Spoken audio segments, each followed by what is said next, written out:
Hello friends, आज हम MA first year का फर्स्ट पेपर पढ़ेंगे, उपचारात्मक पोषण। इसमें हमारा वही टॉपिक कंटिन्यू रहेगा जो हम पिछली क्लास में पढ़ रहे थे, अधिक शारीरिक भार की स्थिति में आहार। तो हमने ये बता दिया था कि शारीरिक भार क्या होता है। आज हम बताएंगे और ये किन कारणों से होता है, तो बता दिया था। आज हमारी हेडिंग रहेगी मोटापे के प्रकार अथवा वर्गीकरण। इसमें लिखेंगे मोटापा सामान्य दो भागों में बांटा जा सकता है। पहला, साधारण अथवा सरल मोटापा। सेकंड, ग्रंथि संबंधी। अब लिख के हम लिखेंगे, पहले लिखेंगे सरल मोटापा पुनः दो प्रकार का होता है। पहला, बाहरी कारणों से होने वाला या एलिमेंट्री, जिसका कारण अत्यधिक भोजन ग्रहण करना। फिर में अंत कारणों से होने वाला या शरीर रचनात्मक, जिसका कारण चयापचय संबंधी त्रुटि या शरीर क्रिया की गड़बड़ी हो सकती है। इस प्रकार मोटापे का कारण वंशानुक्रम माना जाता है। जेनेटिक विशेषताएं जो भारी अस्थियों और मांसपेशियों का कारण होती हैं, सामान्य से अधिक वजन को जन्म दे सकती हैं। पैराग्राफ चेंज करके लिखेंगे, कई बार मोटापे की जड़ शिशु अवस्था में पाई जाती है, क्योंकि जीवन के प्रथम 6 माह में अत्यधिक वजन वृद्धि बाद की उम्र में मोटापे को जन्म देती है। जीवन की आरंभिक अवस्था में वशीय कोशिकाओं की संख्या काफ़ी कुछ निर्धारित हो जाती है।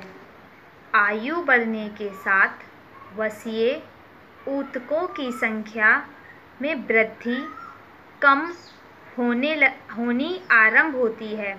अतः प्रौढ़ावस्था के बाद एडपोज टिश्यू के केवल आदि आकार में बढ़ते हैं, संख्या में नहीं। एडिपोज टिश्यूज की वृद्धि का कारण अंतःस्रावी ग्रंथियां, व्यवहार की पद्धतियां, जेनेटिक तत्व अथवा इन सब तत्वों का मिश्रण हो सकता है। अब हेडिंग डालेंगे, अधिक शारीरिक भार की माप, मेजरमेंट ऑफ ओवरवेट। इसमें लिखेंगे सामान्यतः व्यक्ति को देखकर उसके बढ़े हुए शारीरिक भार का अनुमान लगाया जा सकता है। साथ ही बड़े वजन की जांच करने के लिए 3 विधियों का भी प्रयोग किया जाता है। तो फर्स्ट, तालिका एवं ग्राफ चार्ट द्वारा। इसमें व्यक्ति को अपनी लंबाई के अनुसार भार की तालिका एवं ग्राफ चार्ट द्वारा तुलना करके अपना वज़न देख लेना चाहिए। यदि व्यक्ति का वज़न तालिका या ग्राफ में दर्शाए वज़न से अधिक है तो उसे वज़न कम करना चाहिए। शारीरिक भार का लंबाई के साथ क्या संबंध है, इसे ग्राफ द्वारा दर्शाने का प्रयास किया गया है। अब हेडिंग डालेंगे यंत्र द्वारा, तो लिखेंगे त्वचा की परतों, स्किन फोल्ड थिकनेस को कैलिपर नामक यंत्र द्वारा नापकर यह पता लगा सकते हैं कि व्यक्ति का शारीरिक भार कितना अधिक है। शरीर के 3 स्थानों पर कैलिपर के द्वारा नापा जा सकता है। पहला, पीठ में कमर की ऊंचाई पर। सेकंड, कोहनी व कंधों के बीच पीछे की ओर। थर्ड, स्तनों के नीचे। यदि परतों की मोटाई 1 इंच से अधिक है तो व्यक्ति मोटा कहलाता है। फिर नेक्स्ट, एक्सरे के द्वारा। अब लिखते हैं इसके लक्षण। लक्षण में सामान्यतः रोगी को देखकर उसके मोटापे का उपचार किया जा सकता है, परंतु मोटापे की मात्रा जानने के लिए उसकी ऊंचाई व भार के मापने एवं तालिका के संदर्भ में उसकी व्याख्या आवश्यक है। व्यक्ति के भार की तुलना आदर्श संतुलन से की जा सकती है। इसके अतिरिक्त विस्तीर्ण स्प्रिंग कैलिपर्स की सहायता से निरीक्षण झिल्ली पर त्वचा की परत की मोटाई का मापन किया जा सकता है। अब लिखेंगे हेडिंग, चयापचय संबंधी शिकार। इसमें मोटे व्यक्ति प्रायः डायबिटीज़ व गाउट के शिकार देखे गए हैं। सेकंड, हृदय रक्तवाहिनी संबंधी शिकार।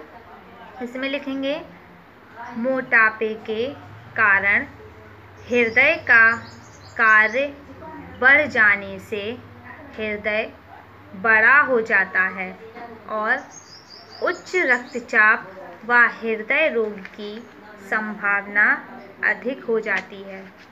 थर्ड हेडिंग, यांत्रिक असमर्थताएं। इसमें लिखेंगे मोटे व्यक्तियों में प्रायः चपटे पैर, फ्लैट फिक्स्ड घुटनों व नितंब एवं कटी मेरुदंड का अस्थि संधि शोथ पाए जाते हैं। आमाशय की मांसपेशियां जो अंतरांग एवं टांग की मांसपेशियों को सहायता देती हैं, वे संतुलित होकर स्रावों के वापस आने को प्रोत्साहित करती हैं। उनकी कुशलता में कमी आ जाती है, जिससे आमाशयी व तंतुपट हार्निया तथा वेरिकोस वेनिस का भी विकास संभव है। अब नेक्स्ट हेडिंग, इसकी जटिलताएं। तो मोटापे के रोगी सामान्यतः मनोवैज्ञानिक दृष्टि से बाधाग्रस्त होते हैं, परंतु रोग के परिणाम के मध्य भेद करना कठिन होता है। चिंता करने वाला, संवेगात्मक, अस्थिर व दमित बंधनों वाला व्यक्ति प्रायः अधिक भोजन में ही सांत्वना का अनुभव करता है। अब हेडिंग डालें आयु। तो सभी अवस्थाओं में भार के बढ़ने के कारण मृत्यु दर में भी वृद्धि की संभावना बढ़ जाती है। 30% भार में वृद्धि 30% मृत्यु दर बढ़ाती है और 35% से 40% भार 50% तक मृत्यु दर में वृद्धि करता है। अब डालेंगे मोटापे को रोकने के उपाय अथवा उपचार। इसमें लिखेंगे मोटापे का कारण कोई भी हो, किंतु इसका तात्कालिक कारण कैलोरी का असंतुलन है। मोटापे पर नियंत्रण लाने के लिए प्रमुख बात यह है कि कैलोरी की मात्रा को सीमित किया जाए और कार्य अधिक किया जाए, अर्थात कैलोरी का उपयोग कम तथा व्यय अधिक हो। इसका सामान्य अर्थ यह है कि अपनी आदतों व जीवन के रूप में परिवर्तन किया जाए। कम कैलोरी युक्त आहार, जिससे 3 से 4 किलो प्रति माह वज़न कम हो, इसे तब तक उपयोग किया जाए जब तक कि आदर्श सामान्य भार ना हो जाए। तत्पश्चात मध्यम कैलोरी युक्त आहार भार बनाने रखने हेतु 5 से 6 माह तक दिया जाना चाहिए।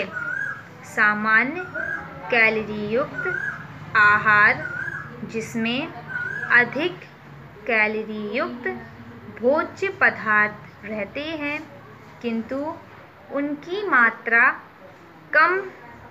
मात्रा को ग्रहण करना चाहिए। आहार ग्रहण के उपरांत प्रति माह 3 से 4 किलो वज़न कम होना चाहिए। कम कैलोरी युक्त आहार दिन में 3 बार प्रयोग करना चाहिए। व्यक्ति की जो आदतें शरीर भार बढ़ाती हैं, उन्हें त्यागना आवश्यक है, क्योंकि थोड़ी सी भोजन संबंधी ढील वज़न बढ़ाने के लिए पर्याप्त होती है। मोटे व्यक्तियों को चीनी, रोटी, केक, पेस्ट्री तथा तले भोज्य पदार्थ का कम से कम सेवन करना उपयुक्त रहता है। व्यक्ति को शरीर की लंबाई, आयु व लिंग के अनुसार वज़न बनाए रखने का प्रयास करना चाहिए। मोटे व्यक्ति को कितना व्यायाम व परिश्रम करना है, उसका भी ध्यान रखना चाहिए। मोटापे का उपचार वास्तव में कठिन है। रोगी को प्रेरणा व प्रोत्साहन की आवश्यकता है। मनोवैज्ञानिक बोध व व्यवहार संबंधी परामर्श अनिवार्य साधन है। मोटापे को नियंत्रण करने के लिए रोगी को शिक्षित किया जाना चाहिए और उसकी गलत धारणाओं व विचारों से उसे परिचित कराया जाना आवश्यक है।